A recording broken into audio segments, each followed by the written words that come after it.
There's pre-flight and flight for steep turns. So the aim of this flight is to learn the techniques used to fly level and descending steep turns at a 45 degree and 60 degree angle bank. So we'll have a look at the techniques and procedures used to fly a level and descending steep turn, and we'll also look at how to recover from a spiral dive. So the motivation behind today's lesson is if you're ever in a scenario where you need to take evasive action, you can use the techniques and procedures you learned in this brief to get yourself out of that situation. So the aeroplane, so let's say we're in Alpha Bravo Charlie, so the type is a Warrior.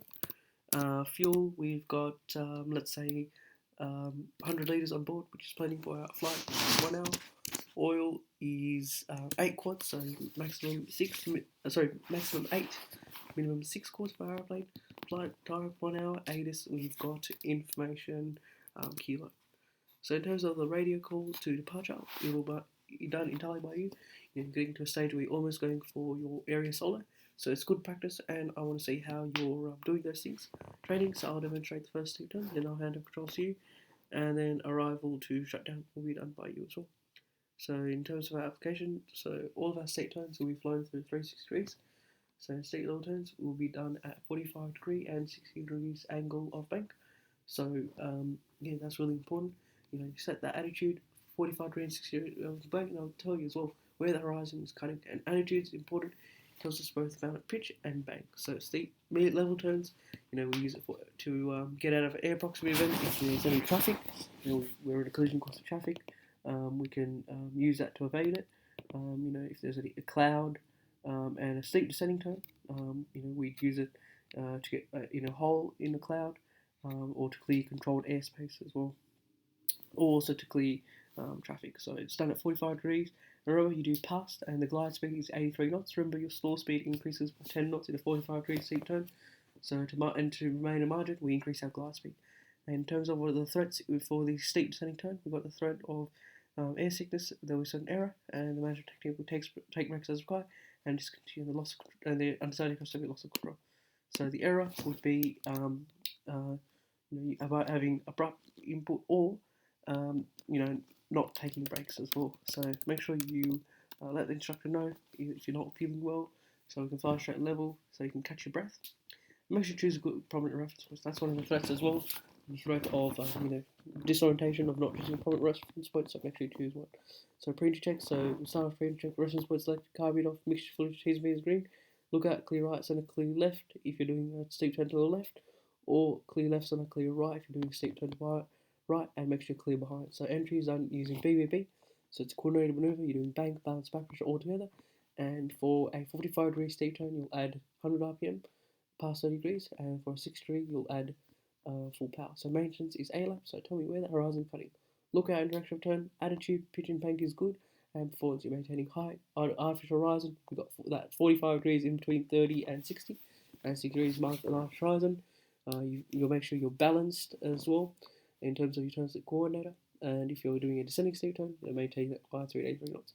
You've got that tendency to overbank for a medium level turn, a steep level turn, and tendency to underbank for descending turn. So exit is done using PVP, so bank, wings level, balance, ball centered, and back pressure relaxed. Remember, for a 60 degree, you're going to need a lot more balance, a lot more back pressure. You're going to feel that 2G. So spiral dive recovery, so it's caused by exceeding angle bank or not enough back pressure. And then one of the threats with spiral dive is high Gs. The error is excessive angle bank, and the magic technique will be maintain angle bank or apply plenty of back pressure and then Zadi pressing. So we do that, and we will be practicing spiral dive. It's quite simple. It's a 4-step recovery. So throttle, idle, wings level. So if you're rotating towards the left, apply right aileron, ease out of dive. So remember to gently ease out of dive because you don't want abrupt inputs,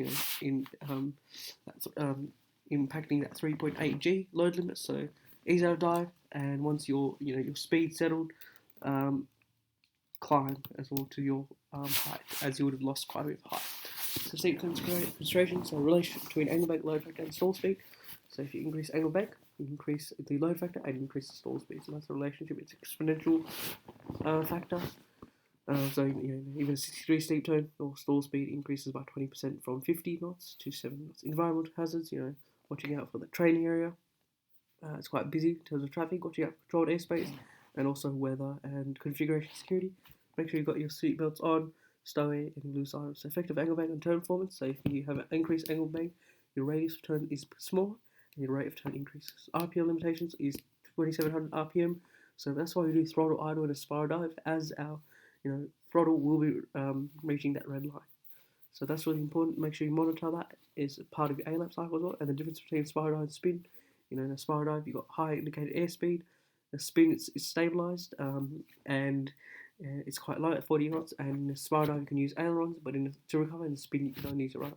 So competency, no competency for this lesson, but a few things I'll be assessing as part of the Part 61 manual standards.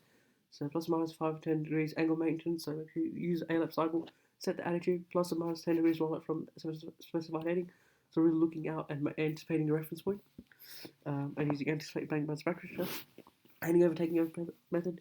I may need to take over as well in this lesson if we release that spiral dive, or if you don't recover, but safe enough height and do not exceed maximum angle bank, so 63, and that low limits of the airplane. So you gentle, smooth controls. Amateur, watch out for motion sickness. Let me know if you're feeling unwell. Look out in the direction of turn.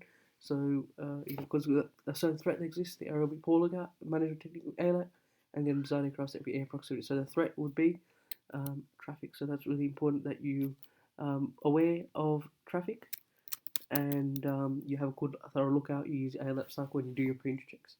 Have a good active listening watch, provides a mental picture of traffic. Smooth and coordinated handling, so you're using BBB, it's one single maneuver. Coordinated maneuver, and maintenance cycle using ALAP. It's the key to a successful steep turn. So checking those things in the right proportion, 80% outside, 20% inside. So thank you all so much for listening to the steep turns pre-flight.